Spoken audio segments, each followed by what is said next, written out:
Attends un moment. La pompe de ces lieux, je le vois bien, ça, c'est nouvelle à tes yeux. Souvent, ce cabinet superbe et solitaire des secrets de Titus est le dépositaire. C'est ici, quelquefois, qu'il se cache à sa cour, lorsqu'il vient à la reine expliquer son amour. De son appartement, cette porte est prochaine, et cet autre conduit dans celui de la reine. Va chez elle, dis-lui qu'important à regret, j'ose lui demander un entretien secret. Eh bien, Antiochus, es-tu toujours le même? Pourrais-je sans trembler lui dire « Je vous aime », mais quoi? Déjà je tremble et mon cœur agité fait autant ce moment que je l'ai souhaité. Bérénice autrefois m'ôta toute espérance. Elle m'imposa même un éternel silence. Je me suis tu 5 ans, et jusqu'à ce jour, d'un voile d'amitié j'ai couvert mon amour. Dois-je croire qu'au rang où Titus la destine, elle m'écoute mieux que dans la Palestine? Et il l'épouse. Ai-je donc attendu ce moment pour me venir encore déclarer son amant? Quel fruit me reviendra d'un aveu téméraire? Ah, puisqu'il faut partir, partons sans lui déplaire. Retirons-nous, sortons, et sans nous découvrir, allons loin de ces yeux oubliés, ou mourir. Et quoi? Souffrir toujours en tourment qu'elle ignore? Toujours verser les pleurs qu'il faut que je dévore? Quoi? Même en la perdant, redouter son courroux? Belle reine, et pourquoi vous offenserez-vous? Bien, je vous demandais que vous quittiez l'Empire, que vous m'aimiez, et hélas, je ne viens que vous dire qu'après m'être longtemps flatté que mon rival trouverait à ses voeux quelque obstacle fatal, aujourd'hui qu'il peut tout, que votre hymen s'avance, exemple infortuné d'une longue constance, après 5 ans d'amour et d'espoir superflu, je pars, fidèle encore quand je n'espère plus. Au lieu de s'offenser, elle pourrait me plaindre. Quoi qu'il en soit, parlons. C'est assez vous contraindre. Et que peut craindre, hélas, un amant sans espoir? Qui peut bien se résoudre à ne la jamais voir?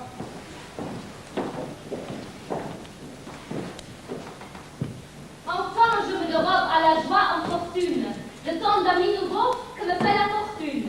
Je fuis de leur respect et l'inutile longueur pour chercher un ami qui me parle du cœur. Il ne faut pas mentir. Ma juste impatience vous accusez déjà de quelque négligence. Quoi? C'est Antiochus, disais-je, dont les soins ont eu tout l'Orient et Rome pour témoin, lui que je vis toujours, constant dans mes traverses, suivre d'un pas égal mes fortunes diverses, aujourd'hui, que le ciel semble me présager à mon heure qu'avec vous je prétends partager, ce même Antiochus, se cachant à ma vue, me laisse à la merci d'une foule inconnue. Il est donc vrai, madame, et selon ce discours, l'hymen va succéder à vos longues amours? Seigneur, je vous veux bien confier mes alarmes. Ces jours ont vu mes yeux baigner de quelques larmes. Ce long deuil que Titus imposait à sa cour avait même en secret suspendu son amour, et n'avait plus pour moi cette ardeur assidue lorsqu'il passait les jours attachés sur ma vue. Muet, chargé de soins et les larmes aux yeux, il ne me laissait plus que de tristes adieux. Jugez de ma douleur, moi, dans l'ardeur extrême, je vous le dis 100 fois, n'aime en lui que lui-même, moi qui, loin des grandeurs dont il revêtu, aurais choisi son cœur et cherché sa vertu. Il a repris pour vous sa tendresse première. Vous fûtes spectateur de cette nuit dernière, lorsque, pour seconder ses soins religieux, le Sénat a placé son père entre les dieux. De juste devoir sa pitié contente a fait place, Seigneur, aux soins de son amant. Et même en ce moment, sans qu'il m'en ait parlé, il est dans le Sénat par son ordre assemblé. Là, de la Palestine, il étend la frontière. Il y joint l'Arabie et la Syrie entière. Et si de ses amis j'en dois croire la voix, si j'en crois ses serments redoublés 1000 fois, il va sur 100 d'états couronner Bérénice, pour joindre à plus de noms, le nom d'impératrice. Il m'en viendra lui-même assurer en ce lieu. Et je viens donc vous dire un éternel adieu. Que dites-vous? Oh ciel! Quel adieu! Quel langage! Prince, vous vous troublez et changez de visage. Madame, il faut partir. Quoi? Ne puis-je savoir à quel sujet?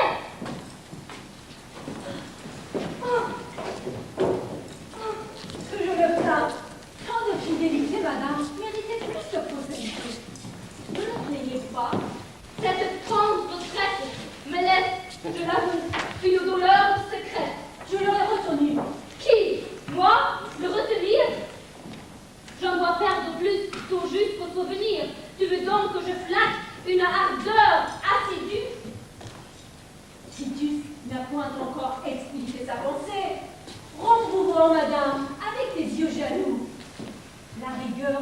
gloire, l'épouvante pour vous. L'hymen chez les Romains n'était qu'une rebelle. Rome et tous les rois, et Bérénice est reine. Ah, le temps n'est plus, Félix, où je pouvais trembler. Titus même, il peut tout. Il n'a plus qu'à parler. Il verra le Sénat m'apporter ses hommages, et le peuple des fleurs couronner ses images. Ah, de cette nuit, Félix, as-tu vu la splendeur? Tes yeux ne sont-ils pas tout pleins de sa grandeur? Ses flambeaux, ce bûcher, cette nuit enflammée, ces aigles, ces faisceaux, ce peuple, cette armée, cette foule des rois, ces consuls, ce Sénat, qui tous de mon amant empruntaient leur éclat. Cette pourpre, cet or que rehaussait sa gloire, et ces lauriers encore témoins de sa victoire, tous ces yeux qu'on voyait venir de toutes parts confondre sur lui seul leurs avides regards, ce port majestueux, cette douce présence, ciel, avec quel respect et quelle complaisance tous les cœurs ont ce geste naturel de leur foi parlent. Peut-on le voir sans penser comme moi, qu'en quelque obscurité que le sort lui fait naître, le monde, en le voyant, eût reconnu son maître? Ah, mais Félix, où m'importe un souvenir charmant? Cependant, Rome entière, en ce même moment, fait des vœux pour Titus, et par des sacrifices de son règne naissant célèbre les prémices. Qu'attendons-nous? Allons pour son empire heureux, au ciel qui les protège offrir aussi nos vœux. Aussitôt, dans la tombe, et sans être attendu, je reviens le chercher. Et, dans cette entrevue, dire tout ce qu'au cœur, l'un de l'autre content, inspire des transports, retenus si longtemps.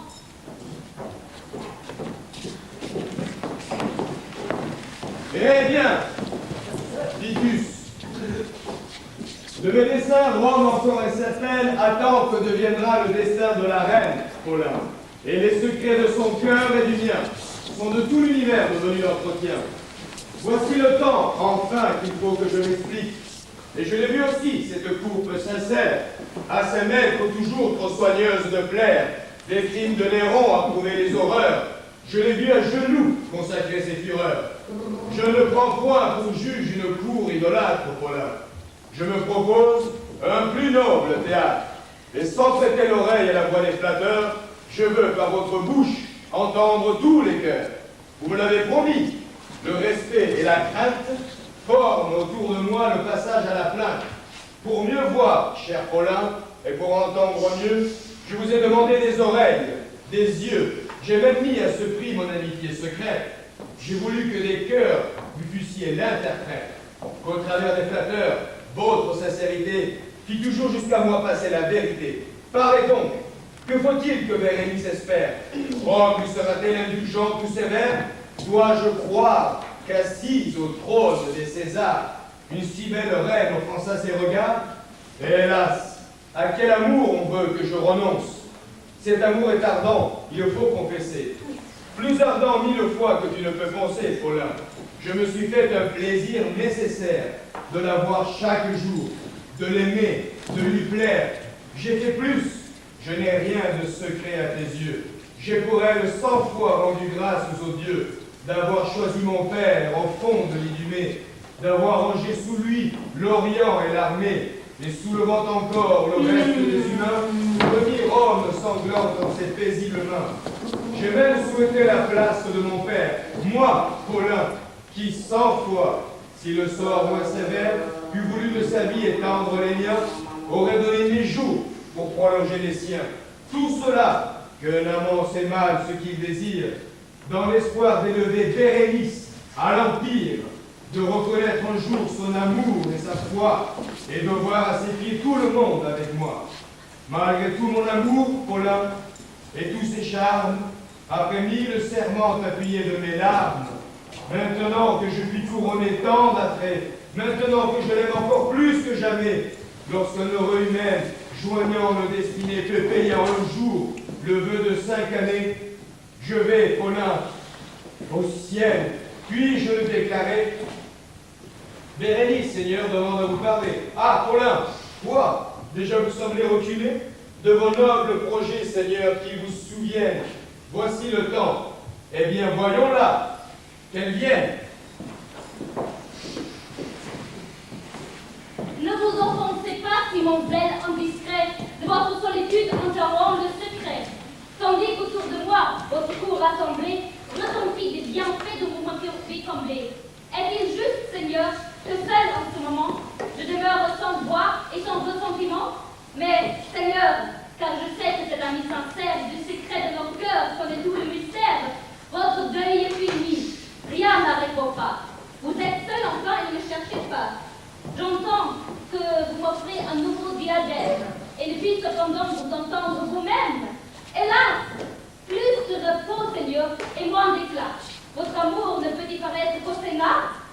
Ah, Titus, car encore, l'amour fit la contrainte.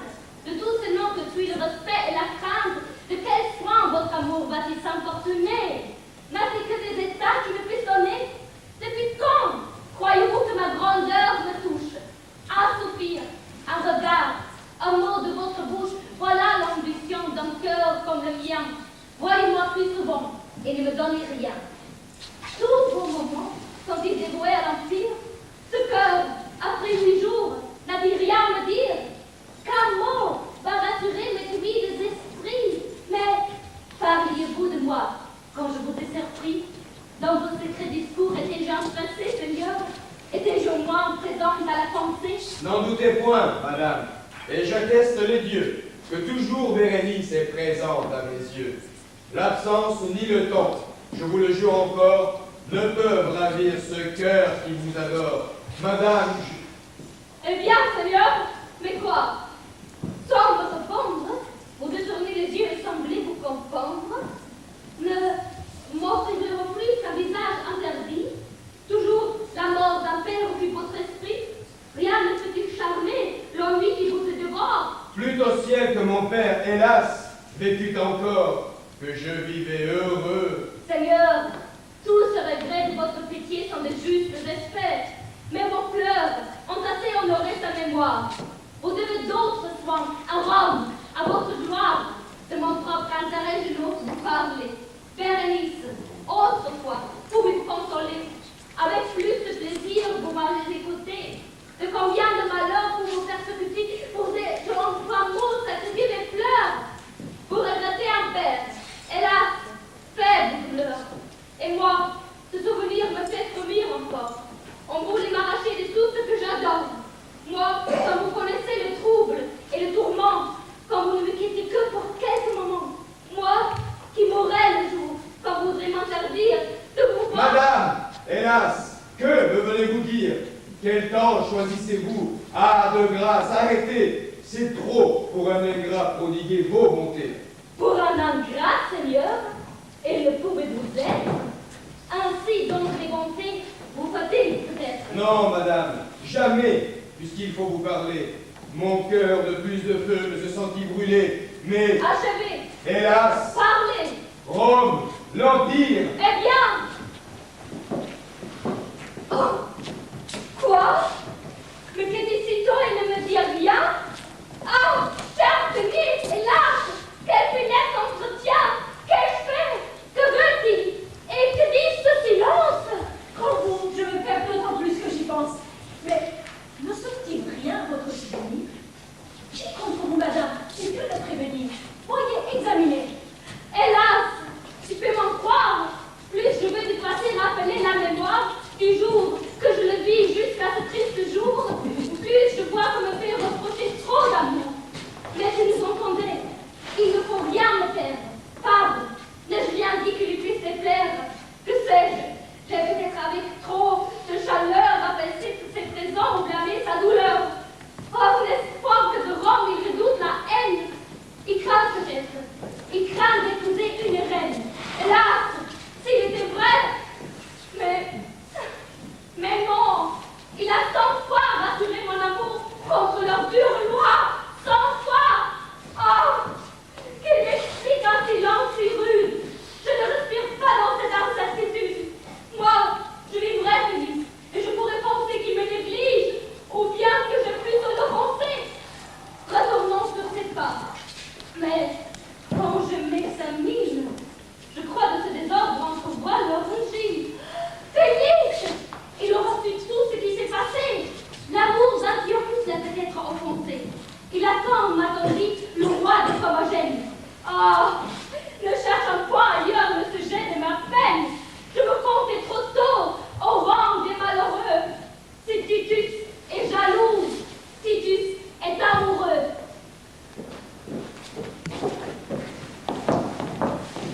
Quoi, prince? Vous partiez? Quelle raison subite presse votre départ? Ou plutôt votre fuite? Voulez-vous me cacher jusqu'à vos adieux? Est-ce comme ennemi que vous quittez ces lieux? Que dira-t-on avec moi la cour? Rome, l'Empire. Mais comme votre ami, que ne puis-je point dire? De quoi m'accusez-vous? Vous avais-je sans choix confondu jusqu'ici dans la foule des rois? Mon cœur vous fut ouvert tant qu'a vécu mon père. C'était le seul présent que je pouvais vous faire. Et lorsqu'avec mon cœur, ma main peut s'épancher, vous fuyiez mes bienfaits tout prêts à vous chercher? Pensez-vous, oubliant ma fortune passée, sur ma seule grandeur j'arrête ma pensée? Et que tous mes amis s'y présentent de loin comme autant d'inconnus dont je n'ai plus besoin? Vous-même, à mes regards qui voulez vous soustraire, prince, plus que jamais, vous m'êtes nécessaire. Moi, Seigneur, Vous, hélas, un prince malheureux, et pouvez-vous, Seigneur, attendre que des vœux? je n'ai pas oublié, prince, que ma victoire devait à vos exploits la moitié de sa gloire. Que Rome, vous passez au nord de plus d'un capteur chargé des pères d'Antiochus. Que dans le Capitole, elle voit attacher les dépouilles des Juifs par vos mains arrachées. Je n'attends pas de vous de ces sanglants exploits, et je veux seulement emprunter votre voix. Je sais que Bérénice, à vos soins redevables, croit profondément en vous, un ami véritable. Elle ne voit dans Rome et n'écoute que vous. Vous me faites un cœur et une âme avec nous. Au nom d'une amitié si constante et si belle, employez le pouvoir que vous avez sur elle. Voyez-la de ma part. Moi, apparaître à ses yeux. La reine, vous savez, a résumé sa vie. Prince, il faut que pour moi, vous lui parliez encore. Ah, parlez-lui, Seigneur. La reine vous adore. Pourquoi vous dérobez vous-même en ce moment le plaisir de vous faire de la poésie charmant? Elle attend, Seigneur, avec impatience. Je reprends au pardon des honorables soins. Et de même m'a dit que prête à la bouger. Vous ne la verrez plus, car vous y disposez. Ah, qu'un aveu si doux aurait lieu de me plaire, que je serais heureux si j'avais à le faire. Mes transports aujourd'hui s'attendaient d'éclater. Cependant, aujourd'hui, prince, il faut la quitter. La quitter, vous, Seigneur. Telle est ma destinée. Pour elle et pour Titus, il n'est plus d'hyménée. D'un espoir si charmant, je me flattais en vain. Prince, il faut avec vous qu'elle parte demain. Au danger au ciel. Plaignez ma grandeur infortune. Maître de l'univers, je règle sa fortune. Je puis faire les rois, je puis les déposer. Cependant, de mon cœur, je ne puis disposer. Rome, contre les rois de tout temps soulevés, dédaigne une beauté dans la boue prélevée.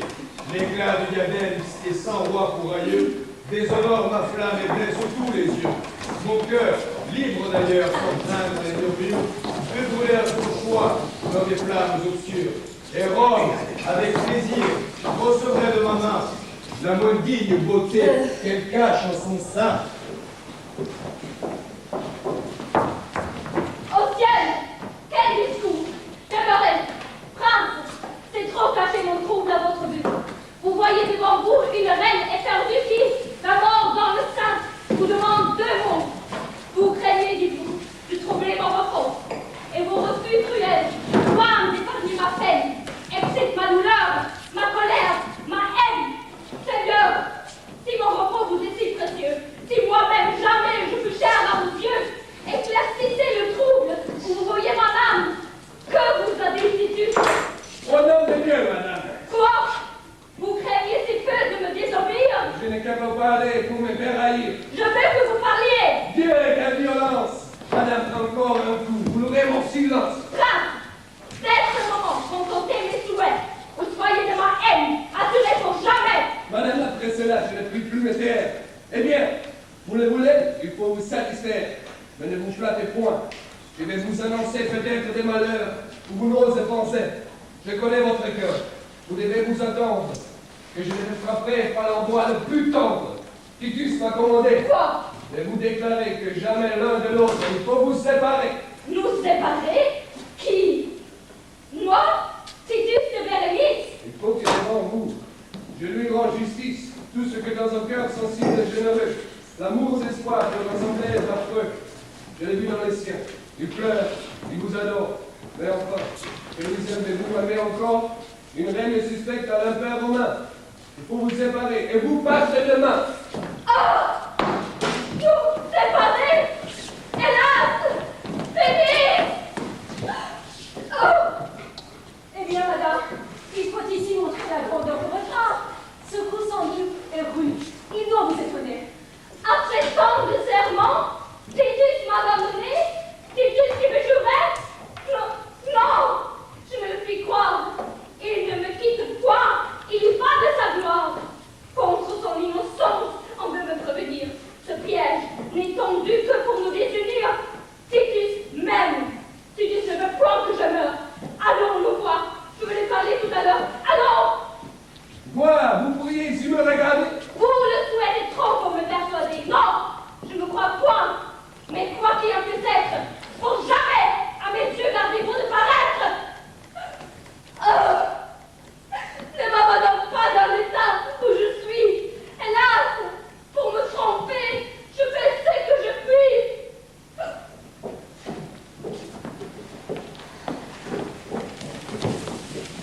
Vous me trompez, je crois. Et j'ai bien entendu que je me garde, moi, de paraître à sa vue. Je m'en garde bien. Ne partagez pas. Si Titus, malgré arrêtez mes pas, sans doute il faut partir. Continuons à ça. Elle croit m'affliger, sa haine m'a fait grâce. Je me voyais tantôt inquiet, égaré. Je partais amoureux, jaloux, désespéré. Et maintenant, à ça, après 7 réponses, je partirai peut-être avec indifférence. Moins que jamais, Seigneur, il faut vous éloigner. Moi, je devrais pour me voir dédainé. Le fraudeur de Titus, je serai responsable. Je me verrai puni parce qu'il est coupable. Avec quelle injustice et quelle indignité. Elle doute à mes yeux de ma sincérité. Titus l'aime, dit-elle. Et moi, je l'ai trahi. L'ingrate accusée de cette perfidie. Et dans quel temps encore, dans les moments fatals que j'étale à ses yeux les pleurs de mon rival, que pour la consoler, je le fais séparer, amoureux et constant, plus qu'il ne peut être. Et de quel soin, Seigneur, vous allez vous troubler. Laissez à ce que l'on temps s'écouler. Dans 8 jours, dans un mois, n'importe. Il faut qu'il passe. Demeurez seulement. Non, je la quitte à ça. Faisant que sa douleur, je pourrais compartir. Ma gloire, mon repos, tout excite à partir. Alors, elle est si loin, elle est dans la cruelle, que longtemps à ça, ça ne nous parle. Toutefois, il nous reste encore assez de jours. Je vais dans mon palais entendre ton époux. On va voir si la douleur est la point qu'on s'assit. Cours! Et partons du moins, assurer de sa vie.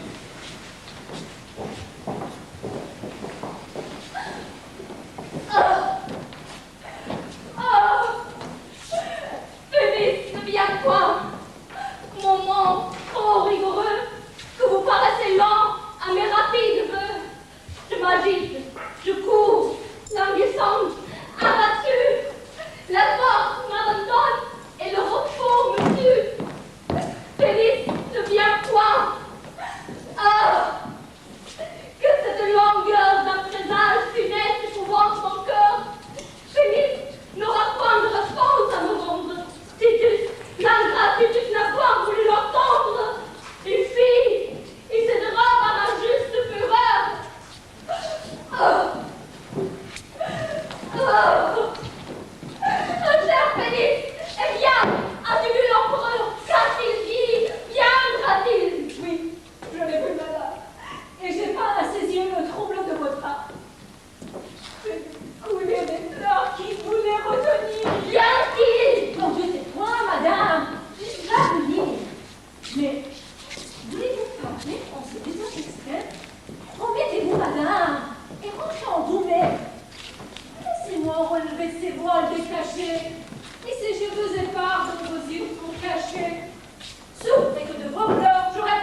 Titus, que viens-tu faire?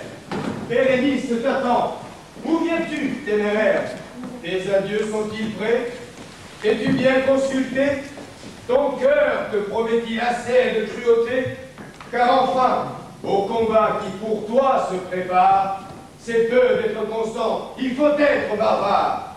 Soutiendrai-je ses yeux dans la douce langueur, c'est si bien découvrir les cheveux de mon cœur?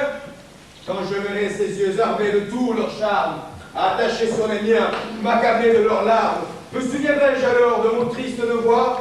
Pourrais-je dire enfin, je ne veux plus vous voir?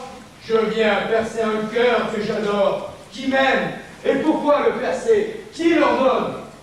Moi-même. Car Rome a-t-elle enfin expliqué ses souhaits? L'attendons-nous crier au cours de ce palais? Vois-je l'État penchant au bord du précipice? Ne puis-je sauver que par ce sacrifice? Tout se tait, et moi seul, trop prompt à me troubler, j'avance des malheurs que je puis reculer.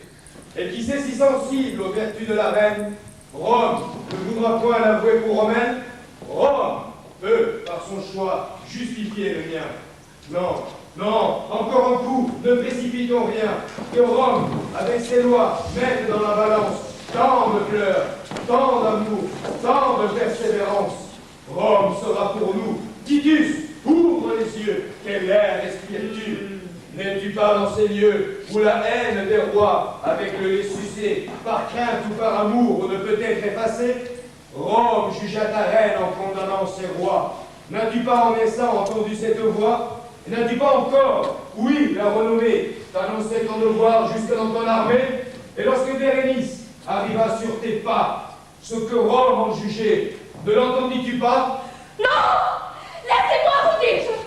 Enfin, tous vos conseils me retiennent ici! Il faut que je le voie! Oh! Seigneur, vous voici! Eh bien, il est donc vrai que Titus m'abandonne. Il faut nous séparer, et c'est lui qui l'ordonne. N'accablez point, madame, un prince malheureux. Il ne faut point qu'ici vous attendriez tous deux. Un trouble assez cruel m'agite et me dévore, sans que des pleurs si chères me déchirent encore. Rappelez bien plutôt ce cœur qui tant de fois m'a fait de mon devoir reconnaître la voix.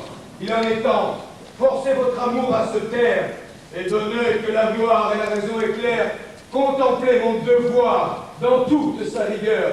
Vous-même, contre vous, fortifiez mon cœur. Aidez-moi, s'il se peut, à vaincre sa faiblesse, à retenir les pleurs qui m'échappent sans cesse. Ou si nous ne pouvons commander à nos pleurs, que la gloire du moins soutienne nos douleurs, et que tout l'univers reconnaisse sans peine les pleurs d'un empereur et les pleurs d'une reine. Car enfin, ma princesse, il faut nous séparer. Oh! Cruel! Elle est temps de me le déclarer! Qu'avez-vous fait? Hélas! Je me suis cru aimée! Au plaisir de vous voir, mon âme accoutumée ne me fuit que pour vous! Ignoriez-vous vos lois quand je vous l'avouais pour la première fois? À quel excès d'amour m'avez-vous amené? Que ne me disiez-vous? Princesse infortunée, où vas-tu t'engager? Quel est ton espoir? Ne donne-toi un cœur qu'on ne peut recevoir. Mais l'avez-vous reçu, cruel, que pour le rendre? Contre vos seules mains, ce cœur voudrait défendre. L'Empire a fort voir conspirer contre vous.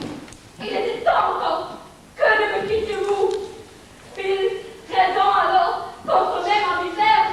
Je pouvais de ma mort accuser votre père, le peuple, le Sénat, tout l'Empire romain, tout l'univers, plutôt que de si chers humains. Leur haine, dès longtemps contre moi déclarée, m'avait à mon malheur dès longtemps préparé. Je n'aurais pas, Seigneur, reçu ce coup cruel, dans le temps que j'espère un bonheur immortel. Comme votre heureux amour, je fais tout ce qu'il désire. Lorsque Rome se tait, que votre père expire, lorsque tout l'univers fléchit à vos genoux, enfin, quand je n'ai plus à redouter que vous. Et c'est moi seul aussi qui pouvais me détruire. Je pouvais vivre alors et me laisser séduire. Mon cœur se gardait bien d'aller dans l'avenir, chercher ce qui pouvait un jour nous désunir. Je voulais, Qu'à mes vœux, rien ne fut invincible. Je n'examinais rien, j'espérais l'impossible. Que sais-je? J'espérais de mourir à vos yeux, avant que d'en venir à ces cruels adieux. Les obstacles semblaient renouveler ma flamme, tout l'empire parlait. Mais la gloire, madame, ne s'était point encore fait entendre à mon cœur. Du ton que parle au cœur d'un empereur. Je sais tous les tourments, ce dessin me livre. Je sens bien que sans vous, je ne saurais plus vivre, que mon cœur de moi-même est prêt à s'éloigner. Mais il ne s'agit plus de vivre, il faut régner. Eh bien, régnez, cruel. Contentez votre gloire. Je ne l'explique plus. J'attendais pour vous croire que cette même bouche a fait 1000 serments d'un amour qui devait tenir tous nos moments. Cette bouche, à mes yeux, savante infidèle, m'ordonna elle-même une absence éternelle. Moi-même, j'ai voulu vous entendre en ce lieu. Je n'écoute plus rien. Et pour jamais, adieu! Oui, madame, il est vrai, je pleure, je soupire, je frémis. Mais enfin, quand j'acceptais l'Empire, Rome me fit jurer de m'en tenir ses droits. Il est faux m'en tenir. Déjà, plus d'une fois, Rome avait pareil et cherché la pourtance. Ah, si vous remontiez jusqu'à sa naissance, vous les verriez toujours à ses ordres soumis. L'un jaloux de sa foi, va chez les ennemis chercher avec la mort la peine toute prête d'un fils victorieux, l'autre proscrit la tête, l'autre avec les yeux secs est presque indifférent, croit mourir cette vie par son ordre expirant. Ah, l'heureux, mais toujours la patrie et la gloire ont par les Romains remporté la victoire. Je sais qu'en vous quittant, le malheureux qui si elle ne s'approche point de cet effort insigne, madame, après tout, me croyez-vous indigne de laisser l'exemple à la postérité qui, sans de grands efforts, ne puisse être imité? Ah, Rome! Ah, Bérénice! Ah, prince malheureux! Pourquoi suis-je empereur? Pourquoi suis-je amoureux? Avez-vous fait, Seigneur? Les mains de Bérénice sont peut-être espérer qu'on est prêt à définir. Elle n'entend ni fleurs, ni conseils, ni leçons. Le corps a conclu le père et le poisson. Vous êtes venu prouver à nager cette envie en vous nomme. Et ce nom le rappelle à la vie. Les yeux toujours tournés vers votre appartement, semblant de vous demander de moment en moment. Que depuis résister ce spectacle n'est plus. Qu'étendez-vous? Allez-vous montrer à sa vie. Sauvez donc ses vertus, des grâces de beauté. Pour renoncer, Seigneur, à toute humanité. Dites un mot. Il suffit, Paulin. Nous allons les entendre. Prince, de ce devoir, je ne puis me défendre. Voyez la reine. Allez, j'espère à mon retour qu'elle ne pourra plus douter de mon amour. Non, je n'écoute rien. Me voilà résolu. Je vais partir. Pourquoi vous montrer à ma vue? Pourquoi venir encore écrire mon désespoir? N'êtes-vous pas content? Je ne vais plus vous voir. Mais de grâce, écoutez. Il est plus temps. Madame, un mot. Non. Dans quel trouble elle jette mon âme. Ma princesse, d'où vient ce changement soudain? J'en ai fait. Vous voulez que je parte demain? Et moi, j'ai résolu de partir tout à l'heure et je pars. Demeurez. Ingrat, que je demeure. Et pourquoi? Pour entendre un faible injurieux qui fait de mon malheur retentir tous ces lieux? Ne l'entendez-vous pas? Cette cruelle joie, tandis que dans mes peurs mortelles je me noie. Quel crime, quelle offense a pu les animer? Hélas! Et qu'ai-je fait que de vous trop aimer? Écoutez-vous, madame, une foule insensée. Je ne vois rien ici quand je ne sois blessée. Tout cet appartement préparé par vos soins, ces lieux de mon amour si longtemps, les témoins. Ah Dieu, dans quel moment son injuste rigueur de ce cruel soupçon vient affliger mon cœur? Connaissez-moi, madame, et depuis 5 années, comptez tous les moments et toutes les journées où par plus de transport et par plus de soupirs, je vous ai de mon cœur exprimé les désirs. Ce jour surpasse tout. Jamais, je le confesse, vous ne fûtes aimé avec tant de tendresse, et jamais... Vous m'aimez, vous me le soutenez, et cependant je pars, et vous me l'ordonnez. Quoi? Dans mon désespoir, trouvez-vous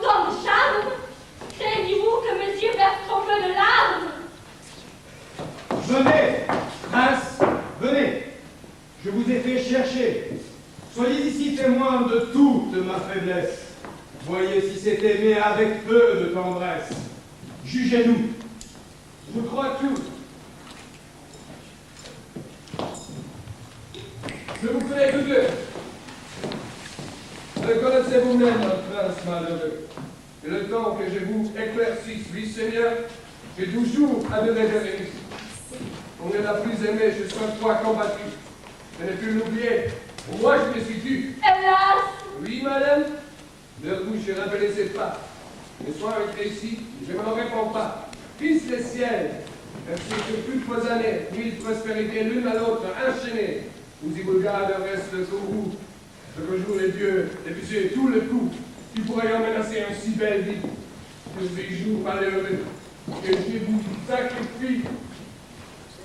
Mon cœur vous est connu, Seigneur. Et je puis dire qu'on ne l'a jamais vu soupirer pour l'Empire. La grandeur des Romains, la pourpre des Césars, n'a point, vous le savez, attiré mes regards. J'aimais, Seigneur, j'aimais, je vous les ai prévenus. Ce jour, je l'avouerai, je me suis alarmée. J'ai cru que votre amour allait finir comme vous. Je connais mon erreur, et vous m'aimez toujours. Votre cœur s'est troublé, j'ai voulu vos larmes. Bérénice, Seigneur, ne me pointe en malade, ni que par votre amour, l'univers malheureux, dans le temps que Titus attire tous ses vœux, et que de vos vertus il goûte les prémices, se voit en un moment enlever ses délices. Je crois, depuis 5 ans, jusqu'à ce dernier jour, vous avoir assuré d'un véritable amour. Ce n'est pas tout.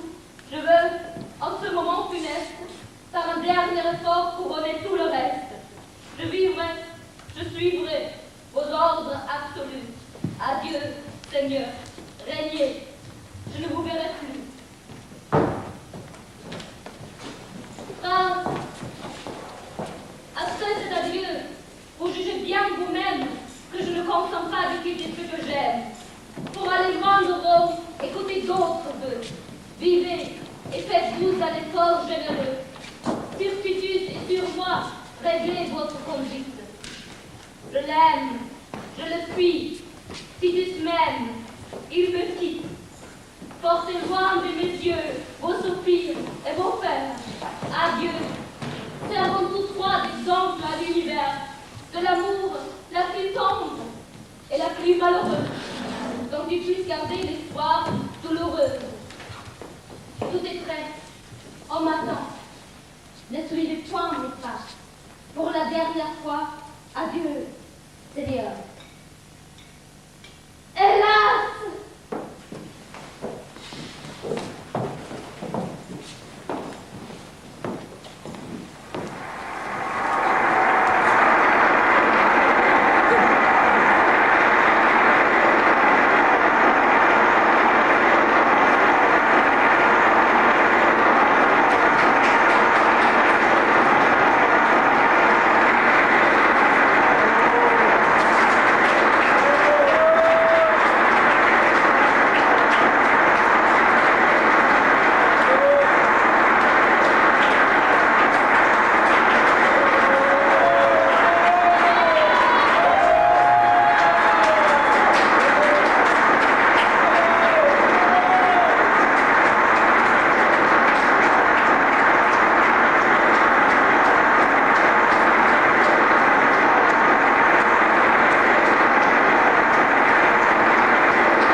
Adieu.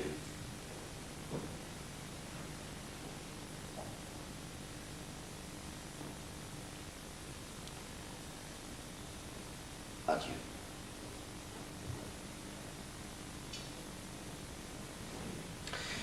Zum letzten Mal. Adieu.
Denkt, ihr seht mich heute zum letzten Mal.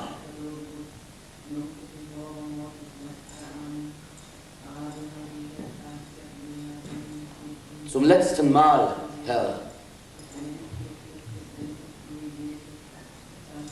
hat euer Wort mich heute beglückt. Du schaust, erhabener Herr, mich heute zum letzten Mal.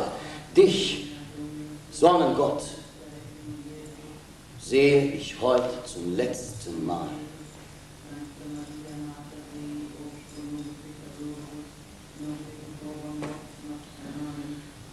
Zum letzten Mal.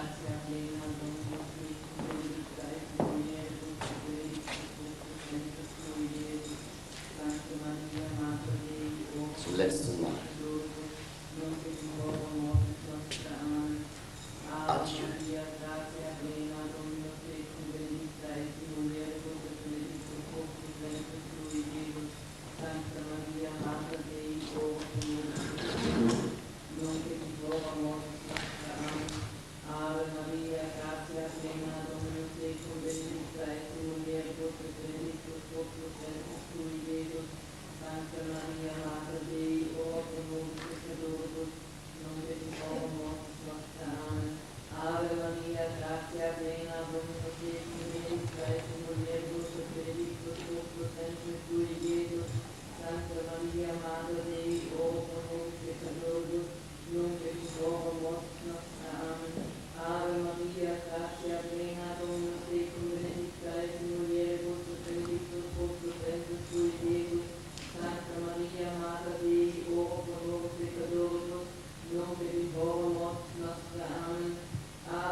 Kann man nur Schauspieler sein?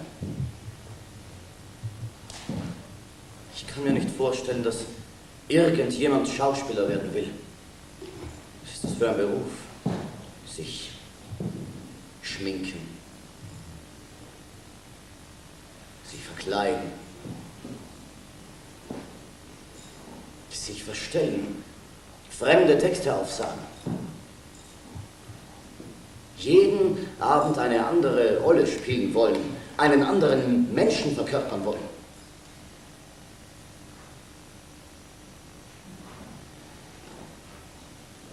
Theater ist Schein. Theater ist Lüge.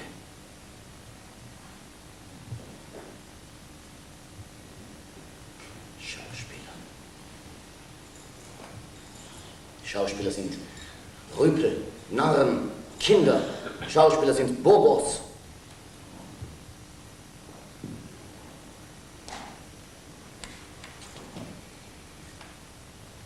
Alle Schauspielerinnen sind eifersüchtig, neidisch, streitsüchtig, unkeusch und untreu.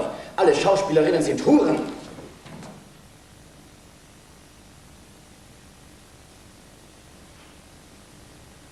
Kann man nur Schauspieler bleiben wollen? Wie kann man nur so hartnäckig sein und als Schauspieler sterben wollen?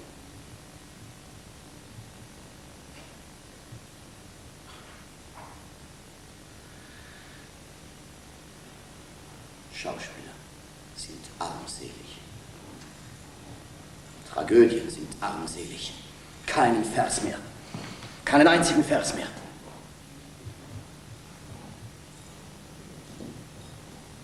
Das Leben ist ein Schauspiel vor Gott und nicht vor der Welt. Das Leben des Gerechten ist ein Schauspiel vor dem Angesicht Gottes. Gott ist der einzige Zuschauer.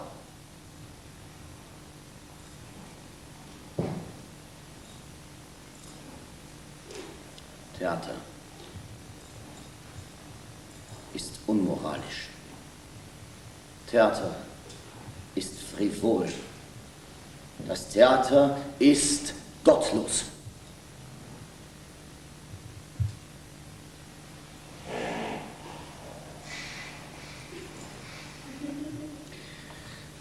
Man soll sich nicht mit französischer Dichtung beschäftigen, weder aktiv schaffend noch passiv genießend. Man soll keine Romane lesen. Man soll nicht in die Oper gehen. Man soll nicht ins Theater gehen.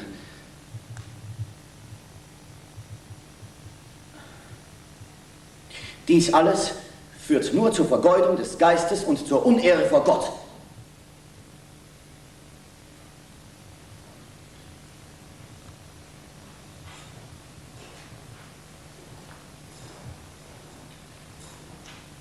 Ein wahrer Christ darf keine Bücher schreiben. Ein wahrer Christ darf keine Stücke schreiben.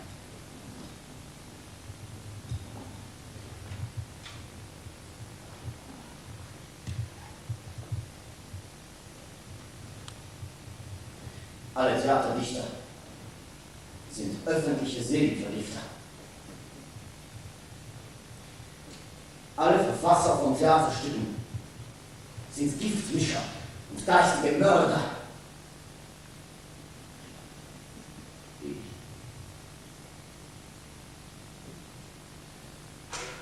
Ich bin der gefährlichste Giftmischer von allen.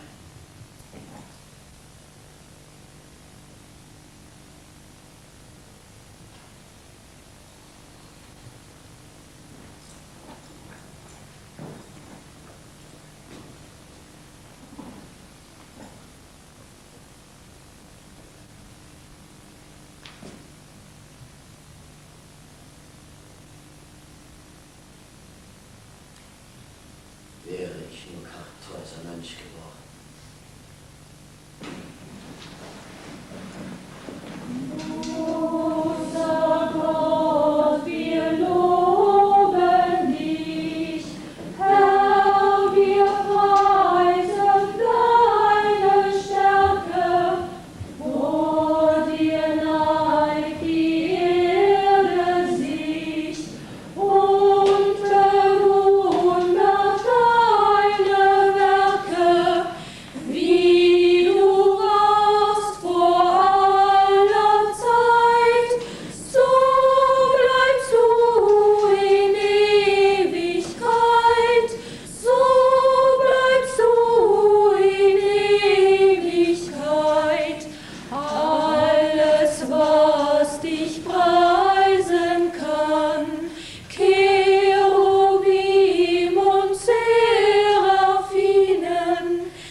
Ich will kein Kartäusermönch sein.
Gelobt sei der König.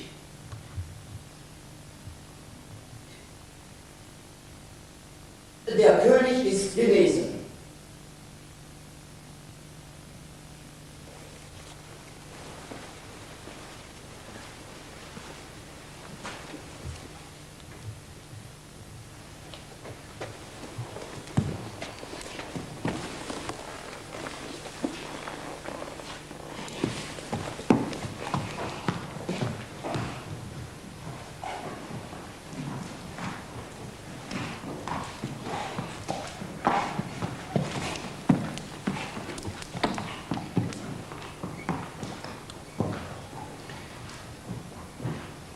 Der König ist tapfer. Der König ist mutig.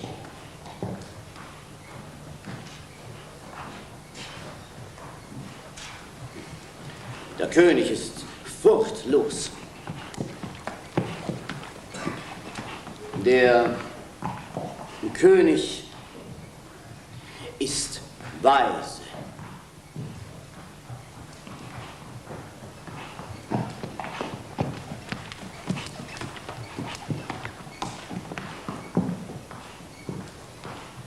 Der König ist groß.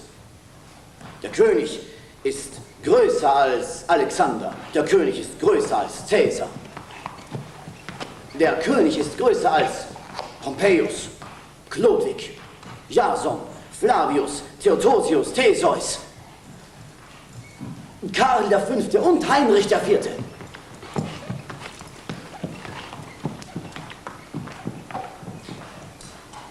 Man muss die Geschichte des Königs nicht schreiben, man muss ihm nur folgen.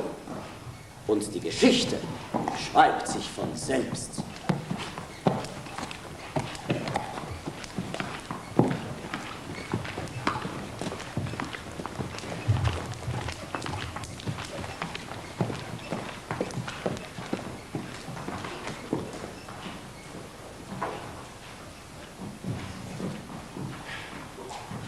Zu Frühlingsbeginn erklärte der König den Holländern den Krieg.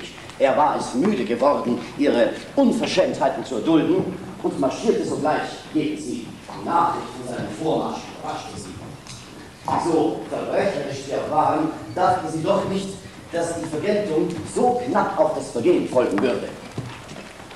Sie vermochten sich kaum vorzustellen, dass ein so junger Monarch mit allen Vorzügen des Körpers und des Geistes gesegnet, von allen Annehmlichkeiten des Lebens umzingelt, von Freuden und Genüssen umgeben, die ihm im Überfluss zuzufließen schienen, sich deren entledigen könnte, um sich, fern von seinem Reich, den Gefahren und Strapazen eines gefährlichen und langwierigen Krieges auszusetzen, dessen Erfolg ungewiss war. Sie wähnten sich jedoch glücklich im guten Zustand, in den sie ihre Stellungen gebracht zu haben glaubten. Da der Donner nämlich damit gerollt hatte, hatten sie genügend Zeit gehabt, diese Stellungen mit Männern, Munition und Lebensmitteln zu füllen. Sie hatten alle Ufer der Issel befestigt. Der Fürst von Oranien lag dort mit einer zahlreichen Armee. Er hatte den Befehl, diese Grenze undicht zu machen. Alles andere Land deckte der Rhein. Europa wartete ab, was nun passieren würde. Diejenigen, die Hollands Kräfte und die Güte der Festungen, die es verteidigte, kannten, dachten nicht, dass es auch nur gelingen könnte, in die Nähe einer dieser Festungen zu kommen. Und sie verkündeten, dass es dem König schon zu Ruhm gereichen würde, wenn es ihm auch nur gelänge, eine einzige dieser Festungen einzunehmen. Wie groß war also jedermanns Überraschung, oder besser gesagt, jedermanns Bewunderung, als der König gleich am ersten Tag 4 große und starke Städte gleichzeitig belagerte und dass sich diese Städte gar, ohne dass er Verschanzungslinien hätte anlegen müssen, am ersten Tag der Belagerung ergaben.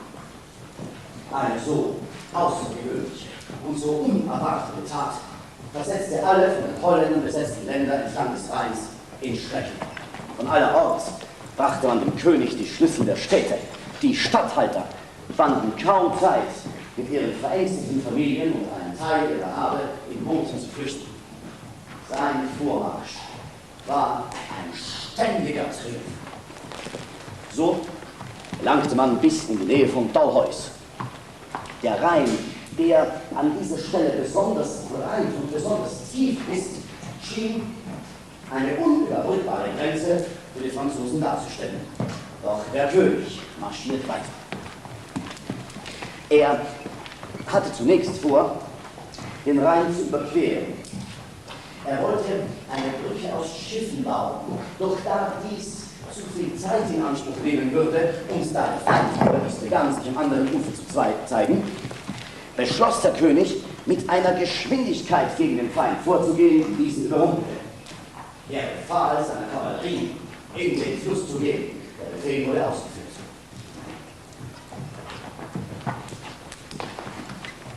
Keiner tritt aus der Reihe. Und als die Pferde den Boden unter den Füßen verlieren, lassen sie sich schwimmen und gehen mit einer Kühnheit gegen den Feind vor, die einzig und allein die Anwesenheit des Königs in ihnen hervorrufen konnte. Doch da erscheinen 3 feindliche Schwadronen am anderen Ufer. Sie treten ebenso in die Fluten und eröffnen sogleich ein Feuer, das einige der vordersten Männer tötet und andere verletzt. Trotz dieser Hindernisse gelangen die Franzosen ans andere Ufer. Der Feind wagt es nicht, auf sie zu warten. Er flüchtet mit verhängten Zügen, fällt übereinander und tragt bis ins tiefste Holland hinein die Kunde, dass der König den Rhein überquert hat.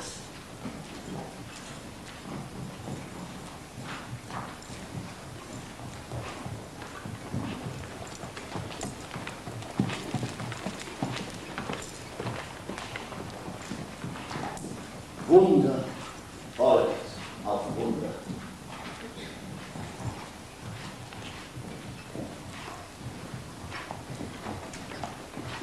Der König schleudert Blitze gegen seine Feinde. Der König zermalmt alle Verschwörer.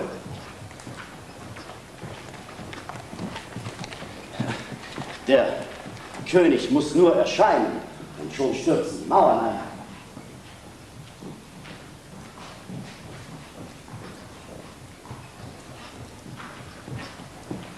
Geld. Das Quartier des Königs lag zwischen der kleinen Schelde und der großen Schelde. Dasjenige des Marschalls von Luxemburg zwischen der kleinen Schelde und dem Kanal von Saas-Franchent. Ein kleiner Fluss, die Durm, floss durch dieses Quartier. Herr von Schomberg lagerte zwischen dem Kanal von Saas-Franchent und dem Kanal von Brügge und Herr von Lorsch zwischen dem Kanal von Brügge und der großen Schelde. Durch sein Quartier floss die Leihe. Herr von Maran ließ mit den Füsilieren eine Rinne anlegen. Es war dies der Angriff von rechts, den man auch als Angriff von Narva bezeichnet hat. Der Gouverneur, ein alter und bärtiger Mann, sprach zum König nur folgende Worte. Ich bin gekommen, Majestät, um euch Gent zu übergeben. Mehr habe ich nicht zu sagen.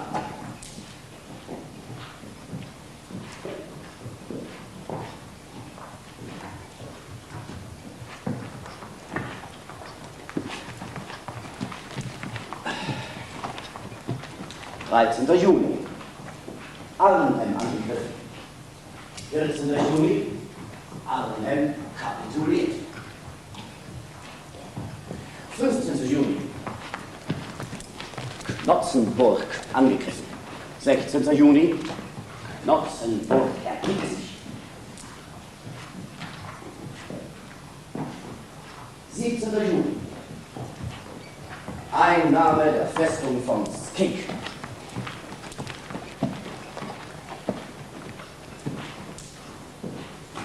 18. Juni, Bommel belagert. Und 19. Juni, Bommel nach 2 Tagen genommen. 20. Juni, Lösburg eingenommen. 21. Juni, Einnahme von Deventer, Zwohl, Kampen, Ardavik, Elburg, Hasselt, Hatten und Ormen.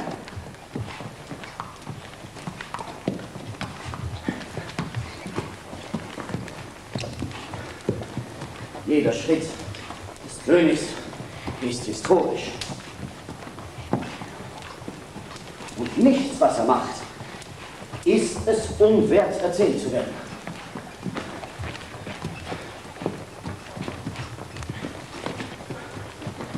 Ja. 22. Juli, Dimitri. Große Zuneigung der Einwohner. Freudenfeuer. Laternen in allen Fenstern. –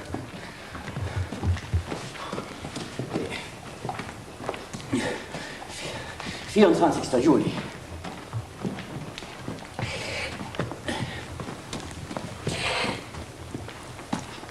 Eine Meile vor Valenciennes, der König zeigt mir gleich 7 Städte auf einmal, die jetzt alle ihm gehören. –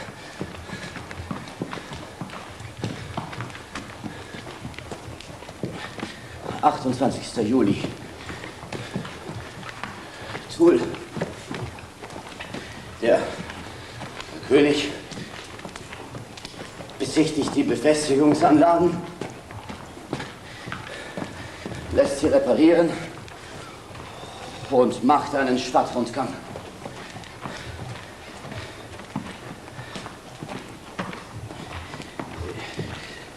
– 30. Juli, Metz.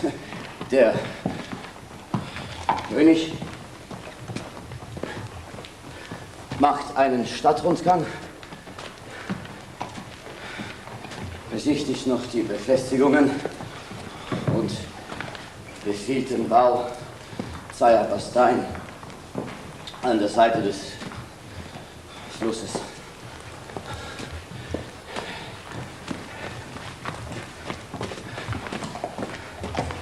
Verdun. König besichtigt die Befestigungsanlagen der Zitadelle,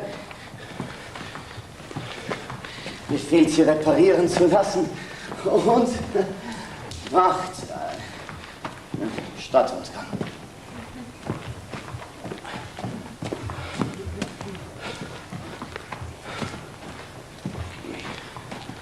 Guise. Zahlreiche Wohltätigkeiten des Königs.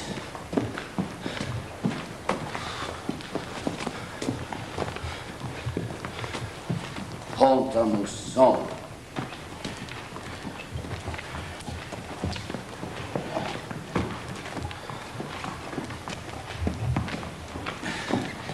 Der König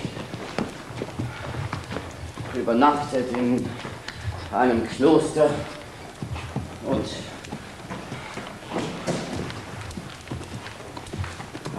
muss sich durch das Geplauder eines langweiligen Mönchs unterhalten lassen.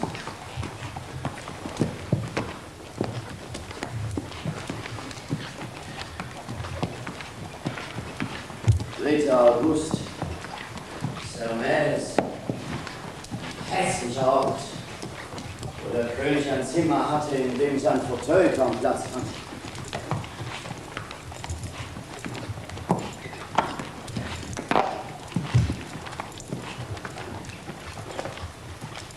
O.G.I.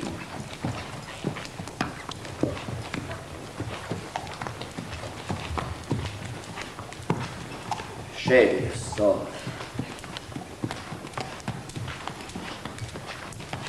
Der König übernachtete auf einem Bauernhof.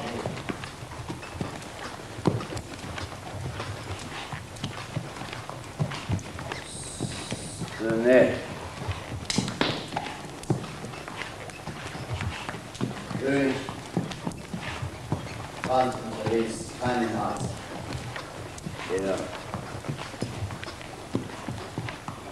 Er aß im Schutze eines Balls, trank das schlechteste Wein der Welt.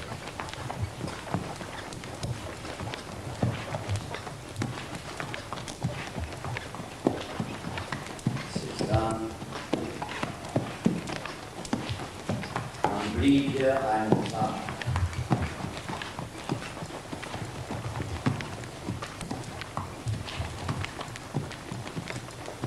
Milmo.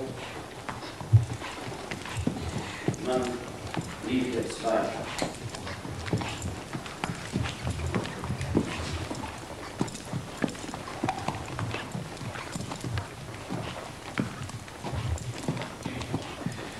Milmo, man wird hier einen Tag bleiben.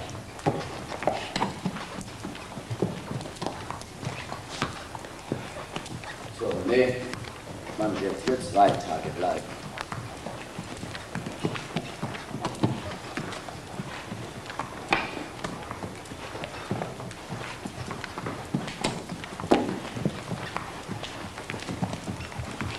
Nancy.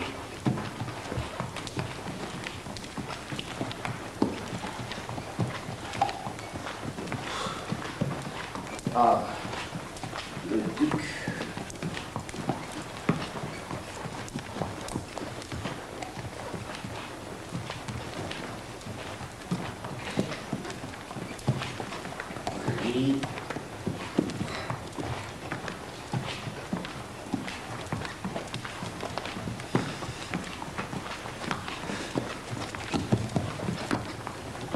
Der Champenoise.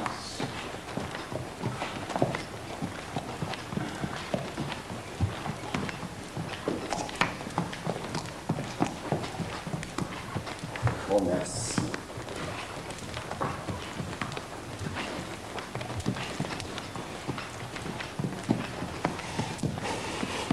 Udina.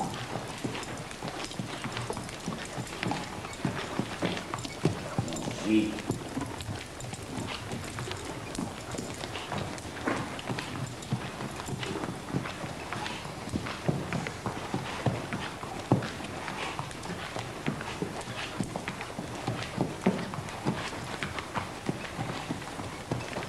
Charleroi.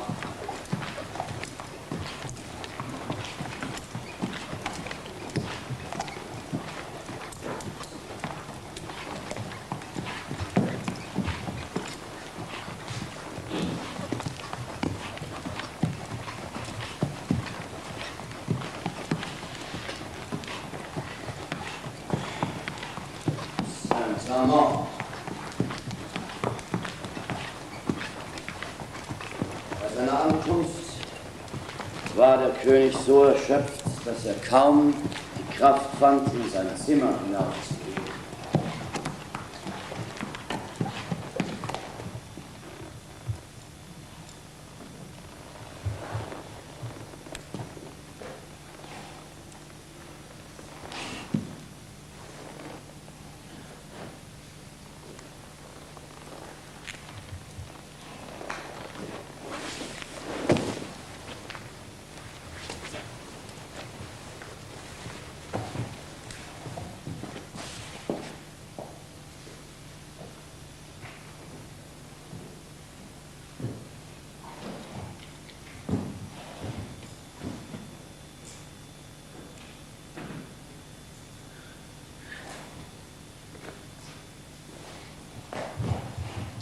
Ludovico Magno, Pio, Felici, Semper Augusto, Triumphatori, De Victis, Terra, Marique, Hostibus,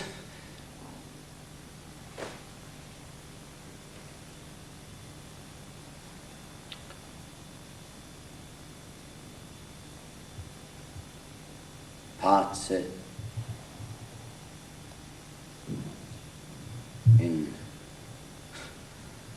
una Christiano data cum plausu posuere fecit.